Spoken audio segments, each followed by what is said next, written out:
Hi there, Rogan. How are you doing? Not too bad. How are you? I'm good. I'm good. Thank you for joining me and thank you for taking the time to sit down with me out of your busy schedule. I know that you're quite hectic with your training and stuff coming up for the STW show that you got coming up, Destined for Yes, Victory. June 21st. Yeah, yeah, Yep, yeah. June 21st. I want to start this with the big question. How does it feel being the STW heavyweight champion? I guess it's a lot of responsibility.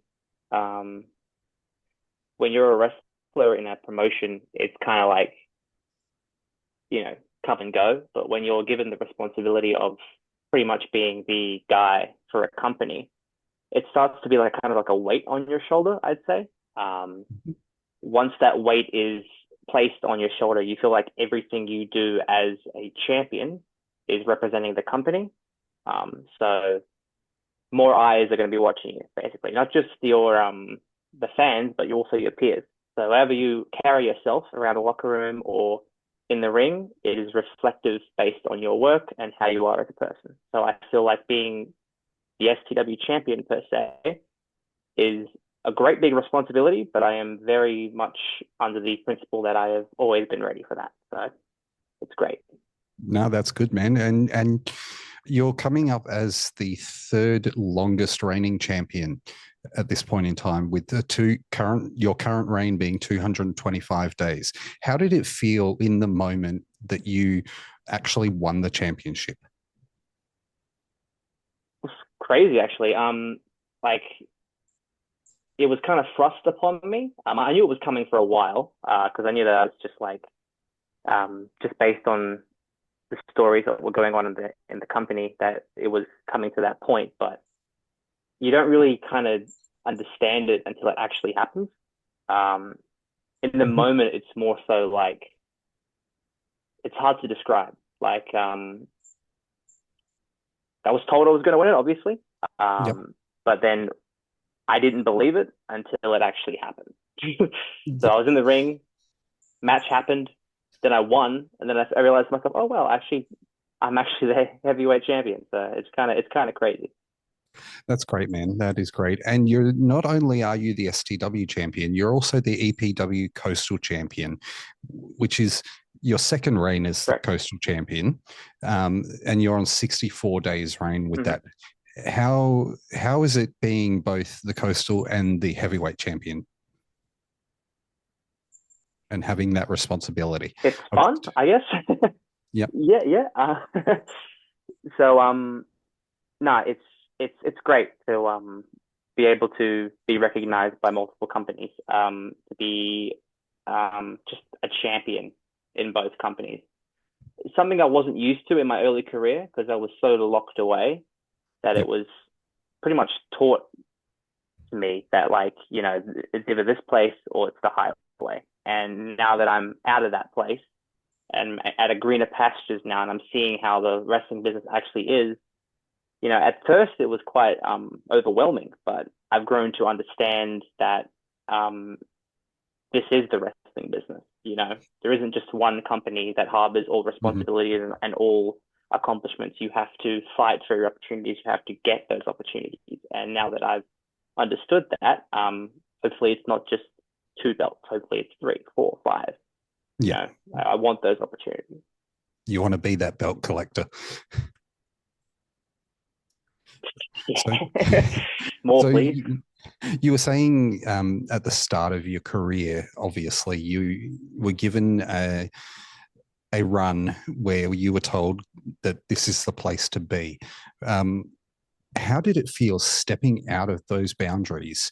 And how did it feel to you to completely leave that company and go on to make this name that you've made for yourself now?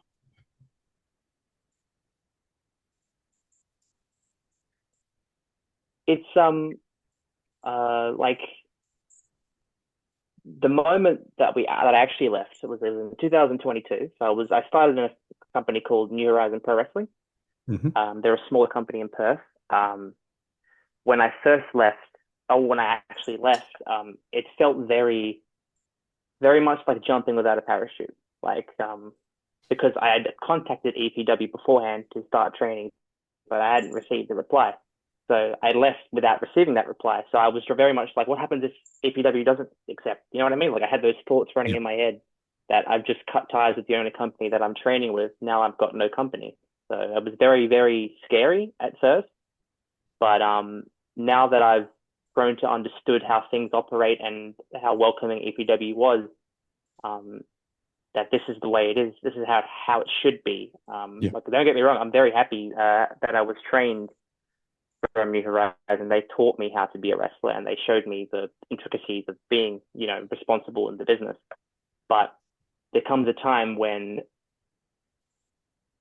I deserve the same respect I've given to you, if that makes sense. Yep. And I feel like they won't give me that respect. And And they were harboring things or just restricting things that I should have been given, or opportunities and stuff like that. And now that it's actually shown to me that I don't have to wait for those opportunities, I can just get them. And yep. that is just the best. Just the thought of that is great to chase. Yeah, understandable, man. And look, you're doing really great work out there in both STW and EPW. The stuff that I've watched is fantastic. Like, really impressed by what you've actually done. Like, I don't get to see much of the WA wrestling scene, so watch like scouting your matches and looking through your content. I'm really impressed by what I'm seeing. So, um, speaking of that, what is your thoughts on the WA wrestling scene at the moment?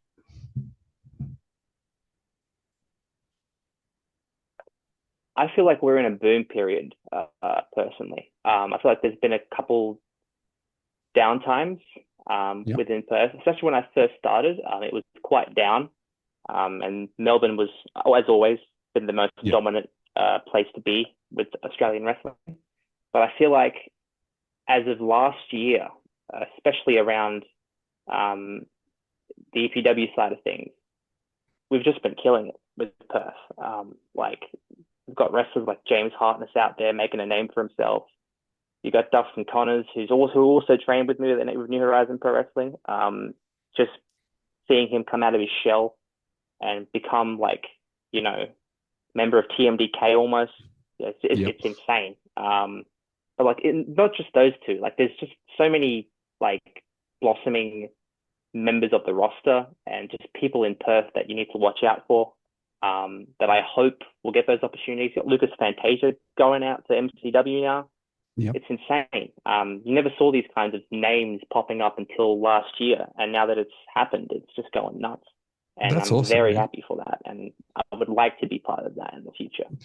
I'm sure you will be. That actually leads me to my next question of, do you see yourself working in other states like South Australia or Victoria or Queensland? Do you see yourself making that move to try to get involved in their federations, or maybe even taking their championships home to WA?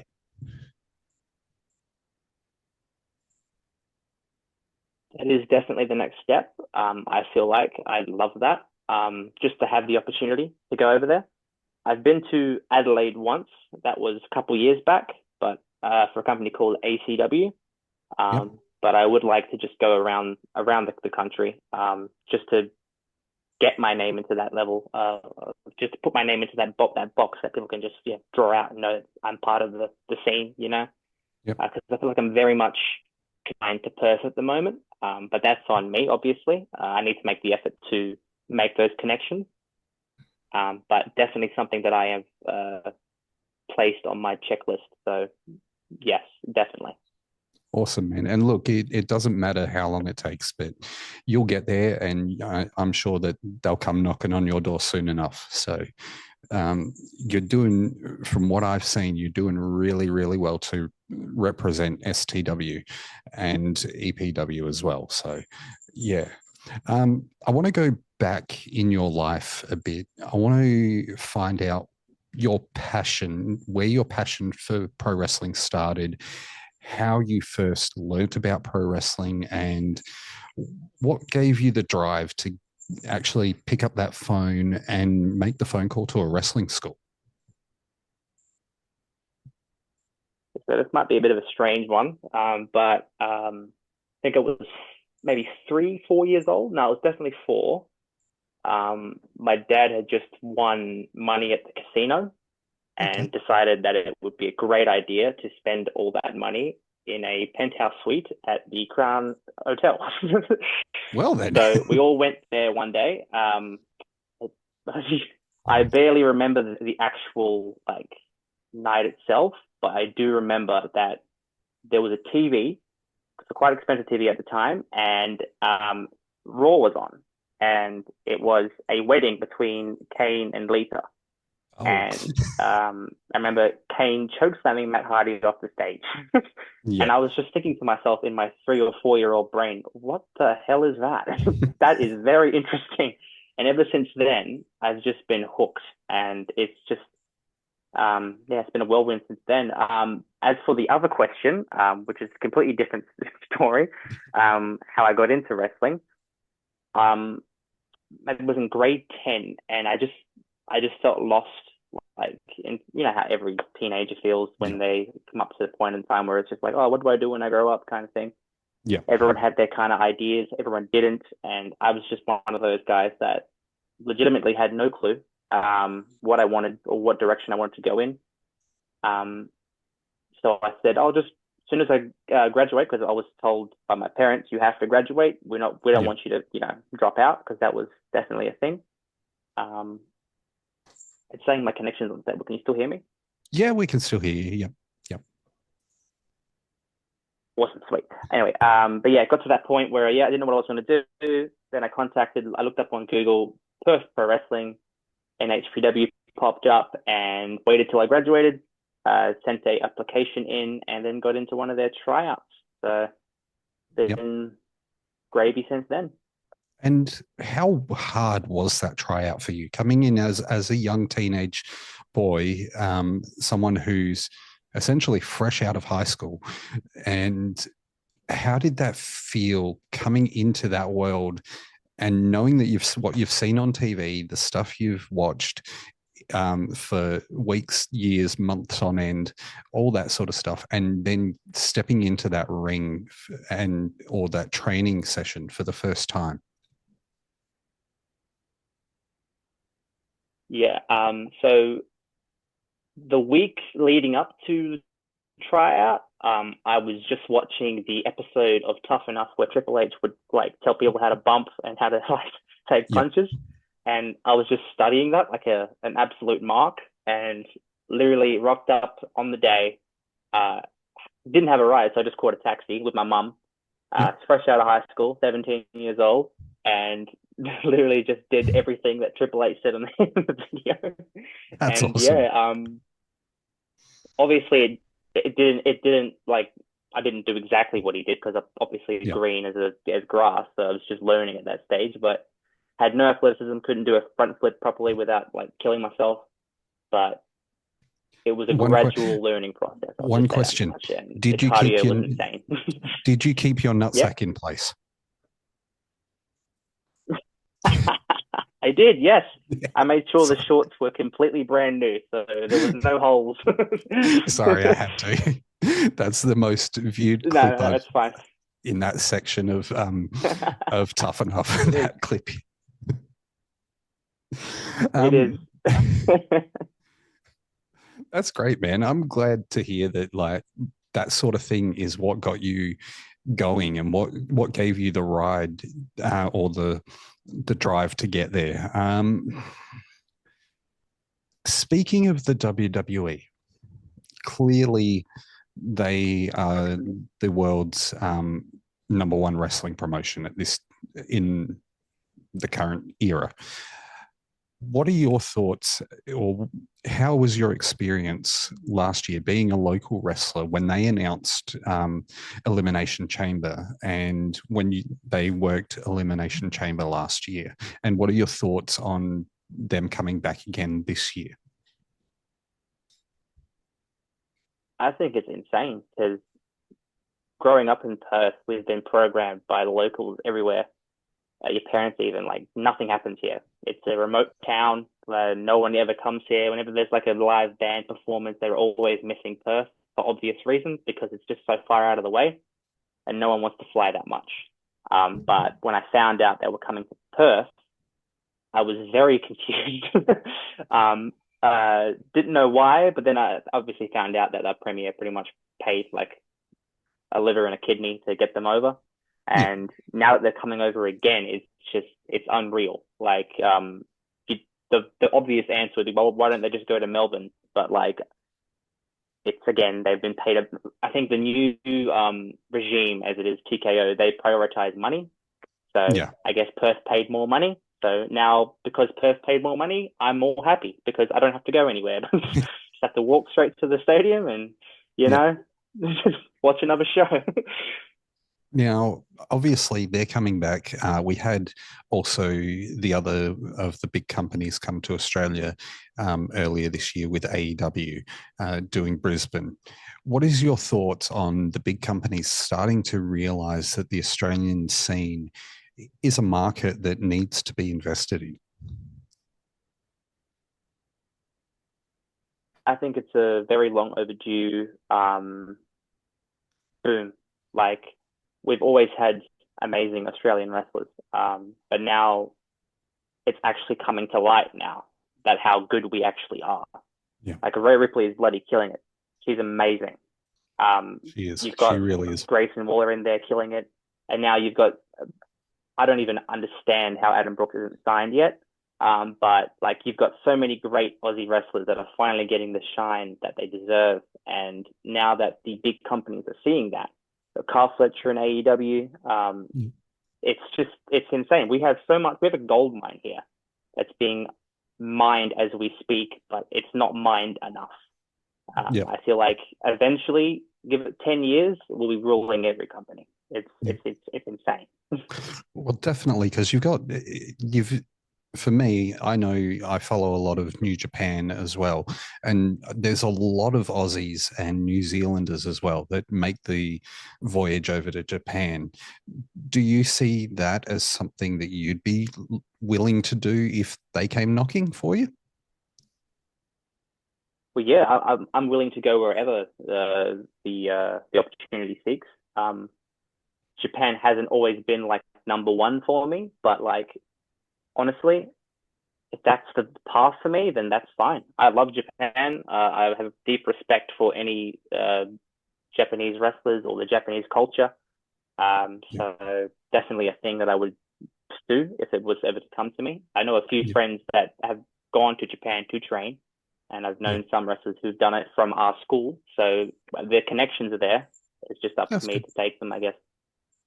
Yeah.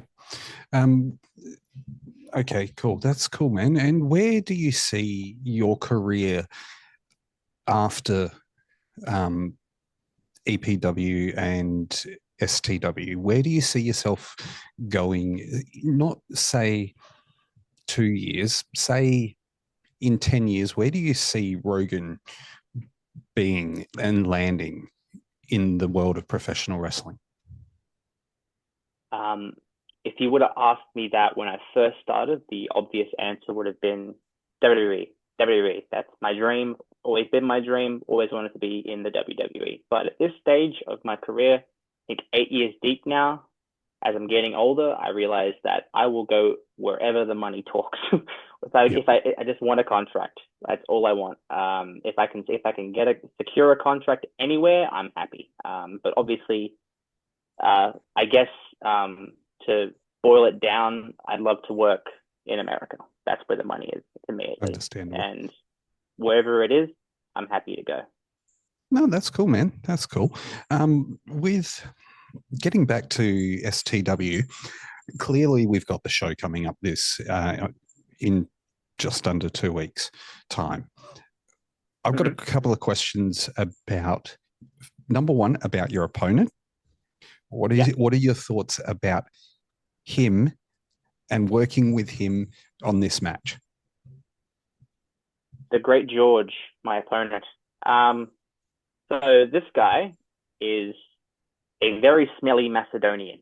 I'm allowed to say this because I am it too. He's a very smelly wog, okay? And I don't like smelly wogs. If you're a wog, you need to at least have some kind of deodorant to mask your smell, because you just smell. You just stink, all right? Wash your gear too. My God, Great George, if you're watching this, please wash your gear, like at least once. When I get in that ring, all I smell is just rotten eggs and whatever the hell he eats for dinner. It's insane. But I'll get serious. Great George is a great wrestler, very underrated wrestler in Perth. I feel like anytime his music hits, no matter how annoying and disgustingly crap it is, it gets over so well. Like, it's just insane the pops he gets. And I'm just perplexed why he isn't used more in the Perth wrestling scene. He's used crazy. He's like 4 promotions in Perth, but he's not, the main event. But every time I'm wrestling George, it's always a great time because I know I'm going to have a good match. I know he's going to protect me. I'm going to protect him. We just had that level of rapport with each other, and I'm very happy to not finally, but wrestle him again, because every time we've wrestled, it's always been different. I've had opponents where I've wrestled multiple times, and it's pretty much the same match every time. There's always different ideas, there's different stories that go into them, and June 21st will be no different. I'm sure it'll be a great match, and I'm looking to have nothing more than that, or nothing less than that, rather. Awesome, man. Now, there is another match on the show, and this one, it's only just been announced at the time of this recording that Gary and the Don will be going no holds barred with the stipulation of loser leaves STW. What are your thoughts on this match, and who do you want to leave the company? Put me on the spot here, eh? I honestly had no idea this even happened. This was just announced that it's a loser leaves STW match. Oh, okay. Literally about 2 hours ago it was announced. Oh, okay. Damn. All right. I guess someone wants to leave real bad. Man, that'll be a good match. Very interested to see how that plays out. Gorgeous Gary and the Don are pretty much pioneers of Perth wrestling. They've been around for ages. They were like staples of it when I first started, and the fact that they're still going, it shows. I'm sure it'll be a great match. As to who I want to leave the company, I guess Rogan Karguis would want Gorgeous Gary to leave because we just wrestled, and to see him leave would be great because I don't have to wrestle him again, I guess. Fair enough. And that leaves one less contender for your championship. Correct, yes. Speaking of that, is your championship with you at the moment, or it is it locked away? I can grab it if you'd like. If you could, that'd be fantastic. We've got to see that. No worries. Gorgeous belt. I just got to put this stuff down. There you go. Quite heavy. You see these amazing side plates just here? They're definitely put on. I didn't put any stickers on them. They're completely... That's awesome. Completely stuck on. Well, there you go. That is a gorgeous championship, and it's good to see you carrying that one. It's definitely good to Yeah, see you two carrying that. Um, a couple of other questions I wanted to ask. Clearly, you sure. mentioned Rhea Ripley before, but Hmm. STW has also announced that they're renaming their women's division to the Valkyries. What was Sure. the, do you, I know you may not know the answer, but do you have a thought process on why they would have done this and what initiated the change from being a women's division to the Valkyries? Honestly, I'm not exactly sure. I would wager to think that it would mean because they're trying to start up more of a surge, I guess, of interest.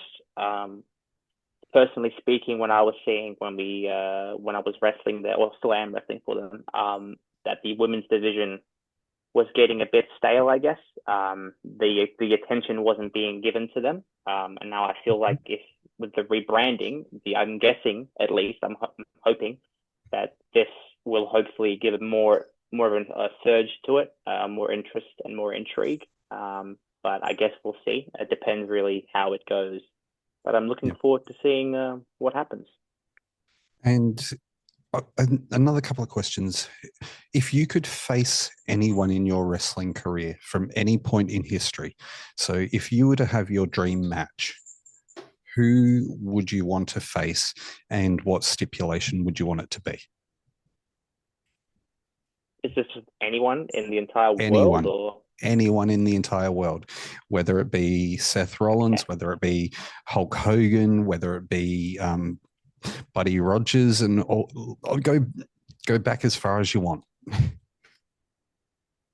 So this will be a very annoyingly basic answer, but the guy who got me into wrestling was CM Punk. Um, Honestly, I don't really care about the stipulation as long as I get to wrestle CM Punk at some point in my career. Don't care if he's 60, 70, or a Ric Flair 80 with a heart attack. I want some sort of interaction with CM Punk. If I Yeah. can get that at least once, I'll die happy. So, in saying that, let's hear Rogan's best pipe bomb. I'm going to be fueled up for that. I'm quite cold. Give No, me it's a okay. You topic. don't. So CM Punk's just walked into STW. He's Yeah. just walked into STW, and let's see what Rogan would do to confront him.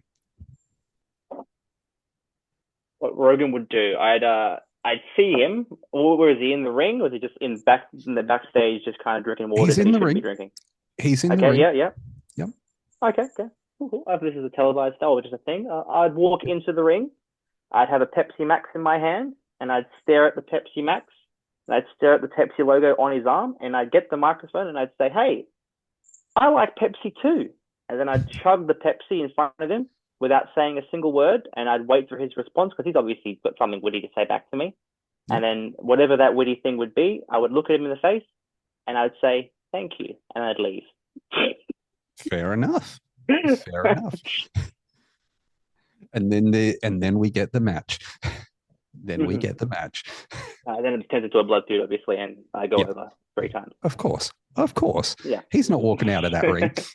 He's not No. walking out of that ring. If Yeah. anything, he's being carried out. So, what do you think about the whole Australian wrestling scene at the moment? We talked about Perth and how it's booming, and we talked about stars and how they're starting to translate into the industry. How do you think the Australian wrestling scene is handling the uptake of like popularity compared to other industries and other professions? Yeah, I think we're doing spectacular.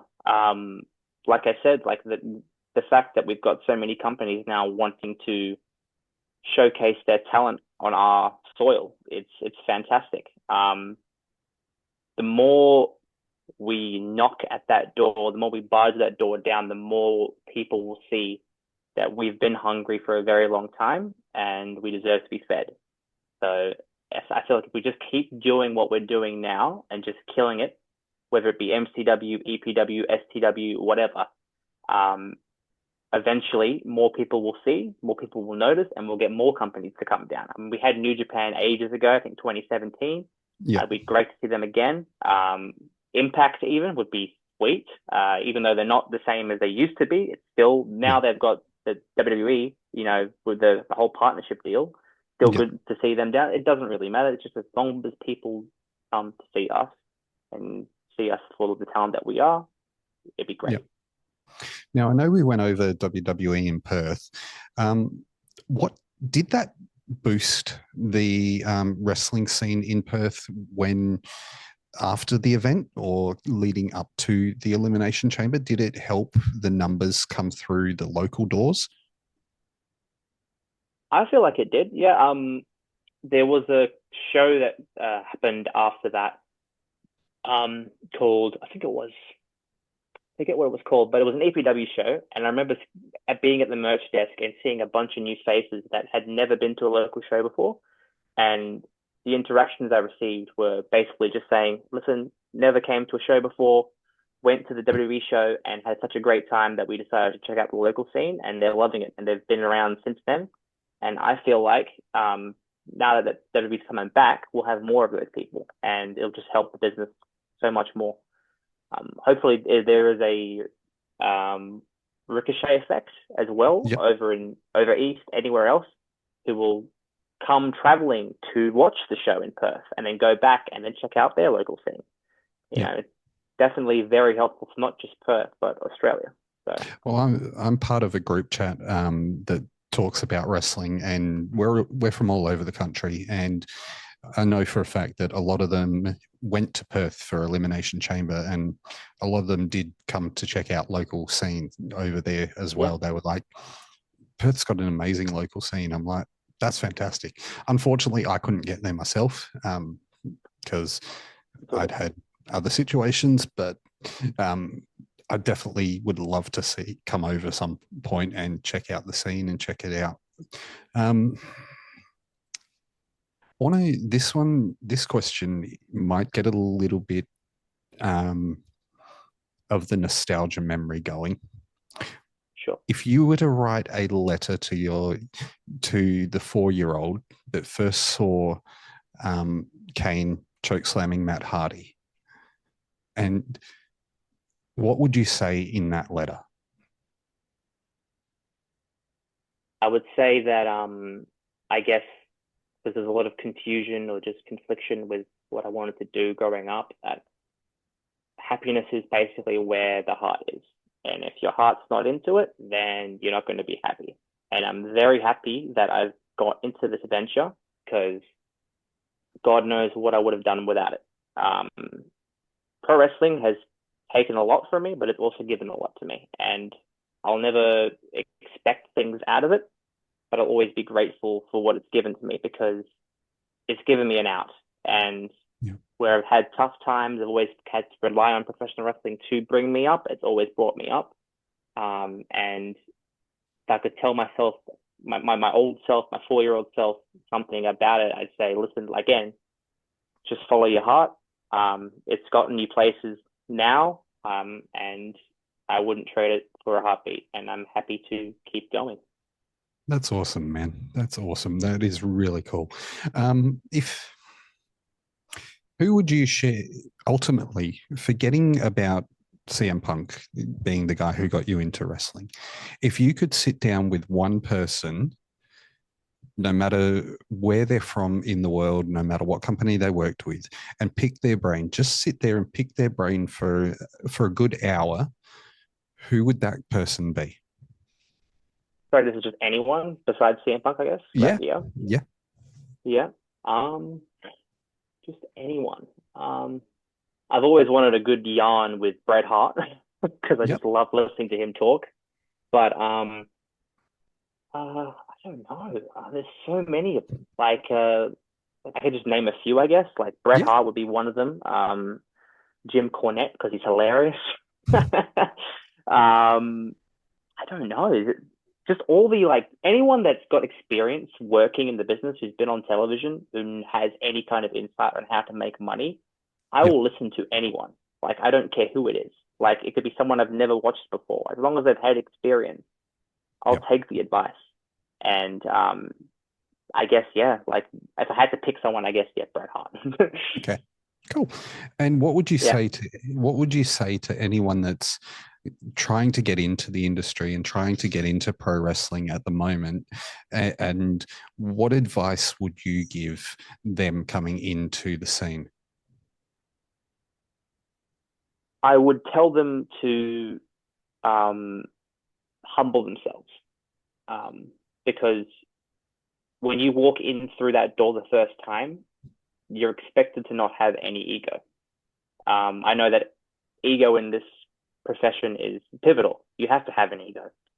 Yep. Otherwise, you're not going to survive.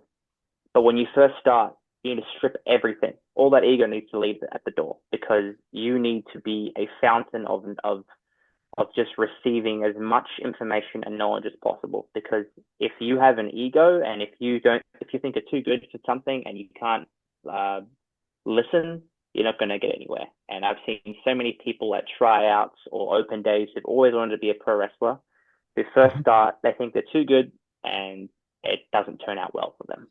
So just literally, if you want this, you need to show it, and you can't just be a prick about it, basically. That's cool, man. That's a fair point. It's I used to work in the music industry, and um, I had a lot of people that I worked with, and very talented musicians, but they were also the type that their ego got the better of them, thinking that they deserve better spots on a bill or to be playing better shows. And once they humbled themselves, they started to get where they needed to be. So I can definitely agree with you on that one. Yeah. It's definitely a Uh, thing that happens everywhere. It's not just pro wrestling. It's performance art, like anywhere. Um, Ego is the killer of all. yep. Yep. Um, let's go back to STW and your time in STW. When you first, or when the company first started, and it obviously is not a very old company. It's quite a young company, less than 5 years old. Um, how does it feel, sort of being the face of that company as the champion, and how does it feel knowing that you've worked all this time and the company's starting to get a recognition behind it?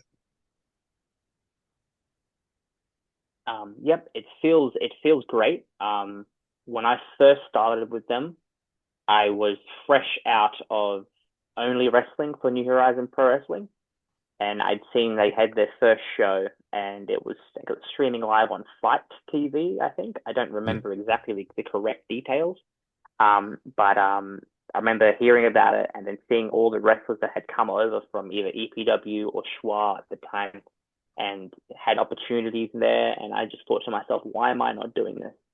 So yeah, I had a conversation with my head trainer, and I said, listen, I'm going there. I feel like it would be a great opportunity for me.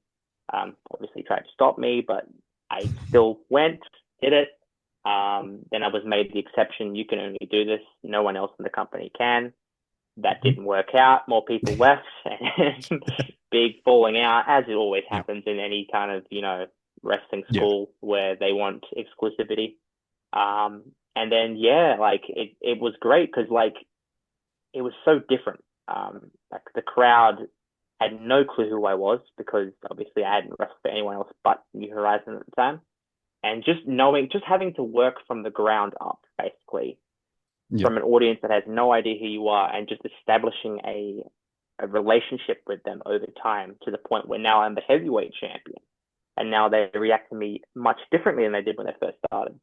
Yeah. It's definitely a humbling experience, but also very helpful with anything, I guess, pro wrestling wise. And how do you think the audience reaction to you has changed over time? How do you think they have seen your growth and seen your development? How do you think that that has impacted how people react to you and the sort of the way you command yourself in the ring? Definitely, it's night and day. Like when I first started with STW and EPW even, they had no idea who I was, Yeah. and like crickets. Like I had to basically build upon that. I had to throw shit at the wall, see what stuck. And thankfully a lot of shit stuck. And because of that, I've been able to establish that relationship. And now that I've, grown my wings per se, and I'm champion in both companies, I don't have to worry about coming out to crickets anymore, because hopefully they'll give me a reaction, and they have, and it's showing, and I'm very grateful for that, and I'll never forget it. So That's awesome, man. We're probably going to wrap it up here very shortly.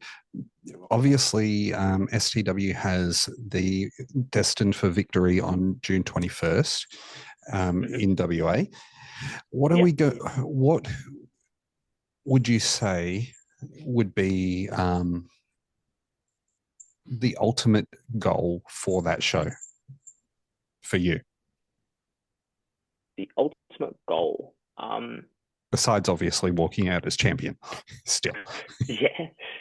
I guess like the ultimate goal would be, as I take it show by show at this stage, is just to have the best match on the card. Like, I'm not going out of my way to sabotage any other match that happens, obviously, but I would love to always put on a show. Another goal would also be to have a good crowd that's lively and there to support. I just want to have a good time. I just want to be able to, have another experience of that. Whenever I have a good match, whether it be SW, EPW, wherever, and I leave that ring and I go to that curtain, I want to have that feeling that I always get when I've had a good match, so that I know in my heart that that was good. It's hard to explain. Like, I'm very critical of myself. I think 80% of my matches are shit, even though I've been told they're not. But there's a few exceptions where I'll walk back. Yeah. As the performer, that's where we all fall down. We all are our own worst critic in that regard, because we always think the performance is the worst. Like, I remember being on stage once and finishing the set, and I was just like, that was absolutely horrendous. And my bandmates were like, that was effing amazing. And I'm like, were we at the same show? Like, were you guys watching the same show? Were we playing the same set? I don't think so. Yeah, it's definitely the positive reinforcement will help. I feel like if I was just giving myself advice the entire time and I was telling myself it was shit, then I would have convinced myself it was shit. But to have those people near me or peers telling me that was amazing or whatever the hell they're saying to me, it helps, I guess, cushion the insecurities I feel. But again, like, as for the ultimate goal, again, it would be to, just have that moment where I walk back and think, okay, maybe that was good. Maybe I enjoyed that. Maybe that was worth spending 10 hours setting up the ring and sitting around waiting for the show to start. Okay. I want to touch on that. A lot of people don't know that the wrestlers themselves actually do set up the ring. Yeah. What is your experience with that? Just ring setup, I guess. Yeah. Yeah. I guess it's a humbling experience, because you realize that it's not like the WWE. You don't have contracted people coming down and doing the work for you. You have to put in the work yourself. It's very much like being a wrestler, being anyone, I guess, in the performance arts, or just anyone. You have to understand that to get to those heights, to get to being Michael Jackson or being Elvis, you need to first be a no one. And to be a no one is to start doing those nobody jobs, and to actually humble yourself to understand that. Leave your ego at the door and understand that you need to put in the work to set up this show as well. And if you do that well, you'll be able to have the show. And without those people, there was no show. So I don't know if that makes sense. Like, to me, no, that makes perfect sense. Yeah, makes absolute perfect sense. You're right. It is one of those situations of everybody starts somewhere, and They're not going to be a sensation overnight. They're not going to be huge overnight, but you've got to humble yourself to that scenario where even if you are a big star, you started where someone else is starting as well. So Correct. definitely Yeah. a good thing. Yeah. I want to thank you for your time today. I want to thank you so Thank much you. for sitting down with me. I know that you had a lot on, and I do appreciate that you took your time out to sit with me. Any final words that you want to say before we get out of here in regards to the show coming up and your opponent and your championship? Yeah. So I'll just plug the show, I guess. June 21st, STW. I think it's called Destined for Victory. Hopefully I got Yep. points for that. Going to be a good one. Definitely looking forward to it. I love wrestling with the great George, and it would be a killer time as always. And then after that, I've also got another show in July 5th. Please, EPW, don't sue me or hurt me. I think that's the show. That's the one after SCW. So back-to-back shows. Looking forward to it. But yeah, other than that, you can follow me on Instagram, Facebook. Rogan Karguis, not hard to find. The spelling of the last name is quite annoying, and I understand. I'm sorry, I might change it one day, but at this point it works. So Karguis. So. It's not annoying. It's the way you spell it, and everybody can suck on it. So Thank you. you're welcome, my friend. Thank you so much for your time in sitting here with me. I really do appreciate it. But that's going to end the interview here. So No worries. Awesome. Thank you so much for having me.